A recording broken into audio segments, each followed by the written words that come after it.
Let's get ready for bed and talk about anxiety. I have been on Lexapro since my freshman year of high school, and I know everyone is different, but it literally changed so much for me. But I'm gonna tell you a little bit about what was wrong. So one day I was getting my hair done and I passed out in the hair salon, like I fainted in the middle of getting highlights. And I think it was because my blood sugar dropped. But I was completely fine after that, and then like 2 weeks later, I was at a restaurant with my friends and I got hungry. And then in my mind, I was like, oh my gosh, like what if I pass out again? And basically I just like tricked myself into a panic attack.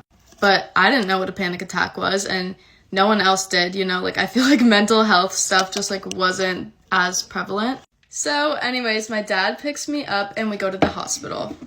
They're doing like all these tests on me, like everything. They're like, she's fine. I was like, I swear I'm not fine. Like my heart hurts, my head hurts, like I can't breathe. I literally had to go to all these different specialists and do all these tests, and we ended up just going to a therapist and they were like, it's anxiety. Now I feel like it's so normal and so talked about, but when I was a freshman in high school, I was like, I thought I literally had like an STD.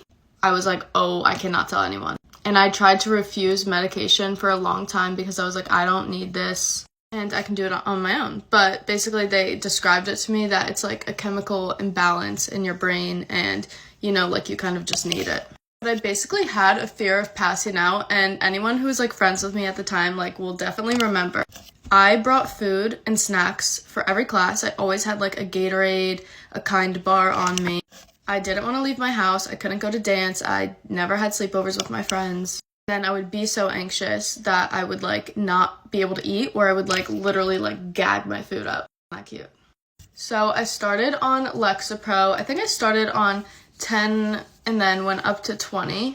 And basically the only way I can describe it is you don't take it and feel like a sensation like right away. It's just over time. Like I would look back and say like a month had gone by, or 2 or 3 months, and I would be like, oh wow, like this month, like I didn't think about that, or I wasn't anxious about this. But it was like a huge deal for me. Like I never wanted to go anywhere but my bed.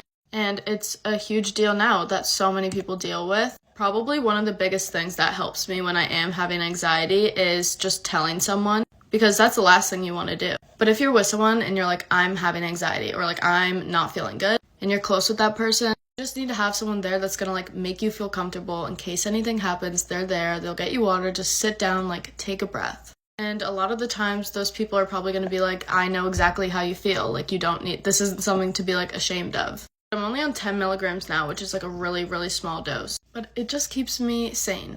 Don't be afraid though to go to a therapist, talk about it with people. Everybody reacts different to different things. I love you all. Bye.